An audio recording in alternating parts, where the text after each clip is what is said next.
اليوم راح نفتح ملف قطع العلاقات الخليجية بين قطر هم رجعنا. شباب هاي منين الصوت؟ هنا ولك ابو خشيم. حج صدق كذي مو برنامج وطالع مباشر. مو فتيت قلبي منعول الاهل. يدري ابوك يداوم بالجزيرة الرياضية، لو خالك مدير معمل المراعي. حيل هاي التشقد قديم. حج غيروا اسمها الجزيرة وسموها البي ان سبورت، وهسه انحجبت عن السعودية وبعض الدول اللي عندها مشكلة ويا قطر. شوف هذا الفطير ولك تسولف لي بالكهرباء اللي صايره مثل ماطور الغسالة، كل دقيقة تفصل، وانت حاير لي بالبي ان دبليو. بي ان دبليو؟ شنو هاي خباطة مال حصول؟ بس انا حكيت بموضوع الكهرباء بالحلقة اللي راحت. ولو اسوي سلسلة بقد سلسلة حلقات باب الحارة هم ما تخلص مشاكل الكهرباء واطلع بها. بو يحوفنا من الكهرباء. سولف لي بالوجبة التموينية اللي صارت مثل راتب التقاعد، كل 3 اشهر طول شهرين. الله اكبر عم شنطوكم بعد. اشوف تمن وزيت وتمن وزيت وتمن وزيت وتمن وشكر وزيت وتمن وزيت وتمن. اسكت اسكت، تمن ايش حاجة نعمة الله؟ خشب خشب خشب. خلينا نشوف ليش. واليوم نخلي نطبخ لكم من هذا التمن مال الحصه التموينيه، اذا ما كان تقولوا لنا يمكن الماعون، اذا نقدم لكم تقولون ماعون اخر، فالمشكله هي مو بالماده، المشكله اليوم احنا بصراحه للاسف نفتقد الى عمليات الطبخ الصحيحه لماده الرز. يعني الطبخ مو صحيح. استاذ قاسم هسه السوق يعني مو من التمن، السوق من نسواننا. السوق من نسواننا. زين النسوان ما تعرف تطبخ، احنا شنو ذنبنا؟ يسوون لنا حل، يا اما تعطونا تمن مطبوخ او تعطونا ويا التمن كتالوج كيفيه طبخه، او تعطونا نسوان تعرف تطبخ هذا التمن اللي دا توسعوه. اي ابوي يوزعون نسوان احسن، وانا اشوفه خوش حل. حجي قمت تعدل بياختك. لا عاد نسيت ابشرك، راح يبدون بتوزيع. بدأوا يوزعون. خلي لحق حصل لي واحده زينه. مو نسوان حجي، مو نسوان، تعال. راح الحج. المهم خلينا نشوف وزير التجاره سلمان الجميلي وين. فتطلع هاي القصص عندنا، هذا الرز فاسد، هذا المدري ايش، هاي الدعايات. يعني مره طلعوا صارت الحمله تتذكرون مال الرز الفاسد، يعني عباره عن كذبه كبيره جدا. كذبه كبيره جدا. لعد هذا ابو الخلل بنسوان يداوم وياك بالشباب والرياضه. خاف داعش والموصل وتعادل العراق ويا المنتخب البرازيلي، هم كذبه كبيره.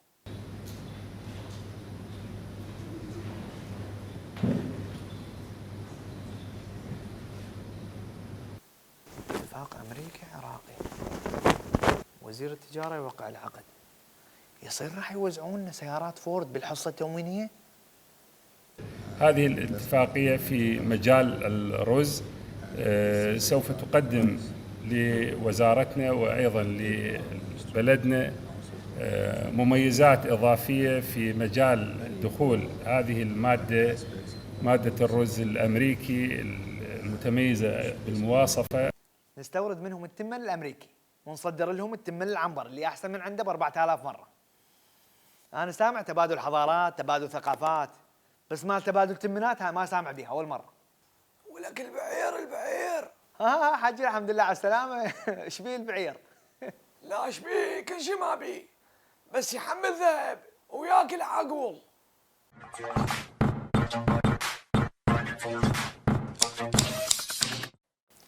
المهم عوفونا من البعير والحجي وخلونا نرجع لموضوعنا حول الازمه الخليجيه. البحرين والامارات وموريتانيا وجزر المالديف وحتى دوله موريشيوس قطعت علاقتها ويا قطر واعتبرتها من الدول الداعمه للارهاب. العراق شنو موقفه؟ معقوله ما عنده موقف يعني؟ العراق عنده موقف، وانا اعلنت على هذا الموقف بدايه، ولكن اذا كان الواحد يصور الموقف في كل عركه تدخل بالعركه مع طرف ضد طرف حتى نتخرمش، هاي ما راح نعودها السياسه بصراحه، ما راح نرجع لها السياسه. هذا من قاعد يسولف السلطان قابوس؟ منكم من الشيطان المتعارف عليه العراق بكل عزل الطام مثل عبود رويزه. العباد ايش قال لك؟ عركه بين الخال وابن اخته، حاش الروح بين القير والاكس انشكوا. هو صحيح قطر دعمتنا بحربنا ضد داعش، بس خو السعوديه كان لها الدور الاكبر بدعمنا بالاسلحه والمقاتلين ايضا ضد داعش. انه يلجؤون الى التعقل والحكمه في معالجه الامور، وخاصه عبر حوار عربي، وتأخذ جامعة الدول العربية دورها الكامل لتهدئة الأوضاع ولوضع النقاط على الحروف، وأن يكون حوار حقيقي مبني على فعلا الاصطفاف وإعادة التضامن العربي. ويلي يابا مو قلنا ما لنا علاقة، ولا هو الرجل كل شيء ما قال، مجرد نصيحة صغيرة لتهدئة الوضع بالمنطقة، لأن هو كل شيء ما يدري. قطر أنا أعرف بالعراق شو عملت، أنا أعرف بالعراق تبنت مشروع مشابه لمشروع إيران تقسيمي في احتضان سنة في العراق والدعوة إلى إقليم سني مقابل إقليم شيعي. ها شنو هاي؟ مستواك شنو حمام السلام وسفير حماية الحسنة وتهدئ بالوضع الخليجي والمنطقة العربية. زين بالنسبة لهذا موقفك من قطر من زمان لو استوى اكتشفت حقيقته. كبدي أبو تيسير خليك مرابط على الخلق. خليك مرابط وياي أبو تيسير. سنة 2014 المالكي طلع وقال: وهؤلاء الطائفيين هم الذين يرتبطون بأجندات طائفية خارجية كما قلت لك، هي تحريض سعودي قطري. وراها بيومين اياد حلاوي اللي كان يمثل زعيم القائمة العراقية سوى مؤتمر صحفي وقال: ما تعليقك على التصريحات التي صدرت من رئيس الوزراء العراقي يوم امس باحدى المؤسسات الفرنسيه بان دولا خليجيه مثل قطر والسعوديه متورطه بعمليات دعم وتمويل لعمليات ارهابيه في العراق عبر ارسال انتحاريين او ربما مقاتلين بحسب وصفه عبر سوريا الى العراق، ما تعليقك؟ والله أنا ما سمعت الخبر، بس إذا كان هذا الخبر مثل ما حضرتك تفضلت بعرضه وأنا واثق من سلامة عرضك بالتأكيد،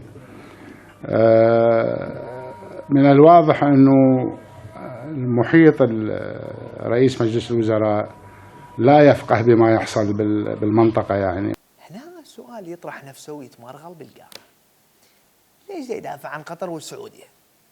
مو معقول دعمته بالانتخابات مثلا؟ شنو الدعم؟ السعودية ايش تقدر تدعم وقطر ايش تقدر تدعم؟ التحكي لي. اي صدق، لان الصومال عنده ثاني اكبر احتياطي نفط بالعالم، مو السعودية، واللي حينظم كاس العالم بال 2022 العراق مو قطر. يعني ماكو دعم مادي سياسي. لا دعم مادي ولا سياسي، واحترم نفسك، واذا تسأل اسئلة اسأل اسئلة معقولة. بس اعصابك ويدا، ترى السكر والضغط ما يلقوا غير بس الشباب. بس انا فهمي على قدي.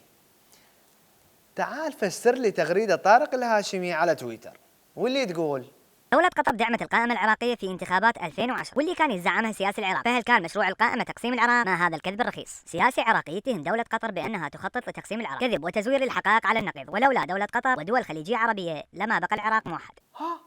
هذا دا يقول كذاب وما هذه الحقارة ما ترد عليه. لو أنت قدرت تكبس على الفقرة. وأنا أقول شلون علان والنائب الوحيد اللي كانت تطلع دعاية الانتخابية على قناة العربية، بس قناة العربية سعودية.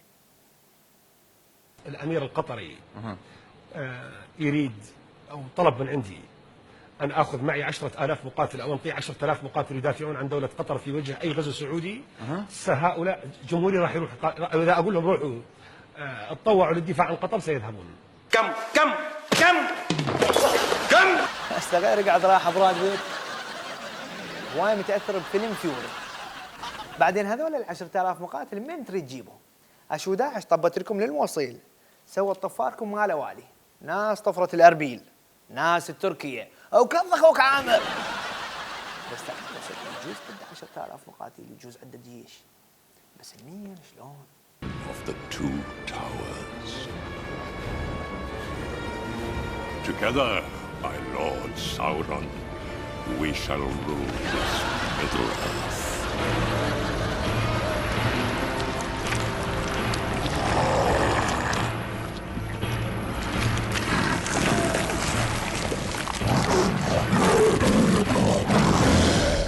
We must join with Sauron. It would be wise, my friend. Tell me, friend, when did Saruman the Wise abandon reason for man? A new power is rising. Its victory is at hand.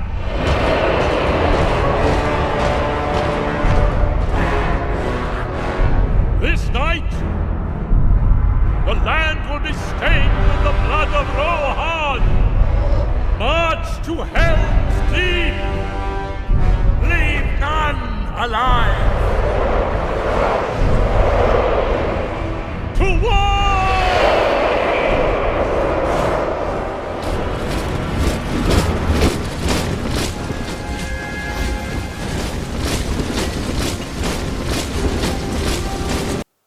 والله كنت شاك بي واحد من ربعنا، بس ما متخيل يطلع لنا مشعل. هنا السعودية ما راح تسكت ولا راح تحارب بالطائرات والصواريخ والدبابات، لا، فحتى تصير المعركة متكافئة. راح تحاربه اللي راح تسحق ال 10,000 واحد. هنا المشعل راح يبقى وحده، يا اما يقاتلهم، يا اما يطفر الاربيل، يا اما يبدل مواقفه ويصير وياه، وهاي من سابع المستحيلات تصير. لين مشعل معروف بثبات مواقفه وما عنده تناقضات ابدا. إذا أثبتت لي تقلب واحد سأعتذر منك ومن الشعب العراقي، انطيني موقف واحد متقلب منذ 1989 أنا معارض. إذا لقيت موقف واحد متقلب وخلي الجمهور يعرف، لأنه هذا سؤال سطحي. أريدك الآن تثبت أمام الجمهور. راح أثبت لك حلو إنه أنا تقلبت في الموقف، ماذا أما أنا أعتذر من الشعب وأما أنت تعتذر مني على الهواء. هو صحيح ما عنده تناقضات، غير ايش كم تناقض صغيره وجمعناهم بالشريط هذا وهذا وذن وذن وبس. ماذا عن القاعدة في وقت سابق؟ أبد اطلاقا. اقرأ رسالتي إلى القاعدة اللي تحكون عنها، وستجد أن هذه الرسالة هي أقوى موقف عدائي من طرف سياسي سني ضد القاعدة. إن الإخوان في تنظيم القاعدة كانوا أول من تصدى للاحتلال في العراق. أدعو المشاهدين لأن نقرأ الفاتحة على روح الرئيس الشهيد صدام حسين. صدام حسين من قرية بائسة لم تنتج إلا المجرمين والقتلة. وسنحج إلى أو نزور قبره كما يزار الأولياء الصالحين. الرئيس الشهيد صدام حسين لقد أصبح إمام المقاومين والأبطال الآن. بس بفترة من الفترات كنت تمجده. أمجد منه صدام. أتحداك. عجبكم لا يصح هذا الكلام، لا يصح هذا الكلام يا أخي. ما يصير سيده وسيده خلفوه. صدام حسين سيده وسيده خلفوه. هذا الإيراني. وطبعا أكيد هناك دعم تقني هائل من أتجار إيران واضح إلي. لست ونرحب به في صلاح الدين ونتمنى نتحدث معهم في المستقبل أيضا عن الإعمار. قد يعطوا رئاسة الجمهورية الكردي يعطي رئاسة البرلمان الشيعي. احنا نريد رئاسة الوزراء للدكتور اياد علاوي العراقي. اليوم مستقبل الرئيس علاوي واجتمعنا مع علاوي، وعلاوي ماخذ له 3 كذابة معه يفتر بهم وهو العراقية ما تسمع كلام علاقة به. نحن مع الدكتور اياد علاوي مرشح القائمة العراقية لرئاسة الوزراء. احنا رئيس وزراء ما نريده ومتنازلين لكم عنه اذا انتم مصرين على ان تنفخوا بهذه الجربة المثقوبة. المفروض اللي يعتذر للشعب مو مشعان مقدمين البرامج اللي جايبين.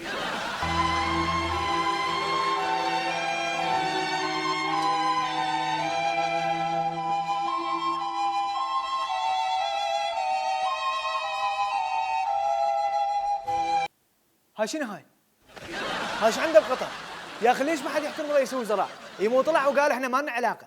كم واحد يدير الدوله؟ والله تيهت يا اخي. كل واحد يركب طائرته يروح الى عاصمه ويصرح بكيفه مثل ما حصل بالقاهره ذاك اليوم، ولا كان هناك دوله عندها منهج رسمي، دوله عندها سياسه رسميه ما تكون طرف لا مع قطر ولا مع السعوديه في هذه الازمه، يطلع نائب رئيس الجمهوريه يفرش له بساط احمر وطائره خاصه ويروح يصرح بكيفه وكانه ولا هو نائب رئيس الجمهوريه في هذا البلد.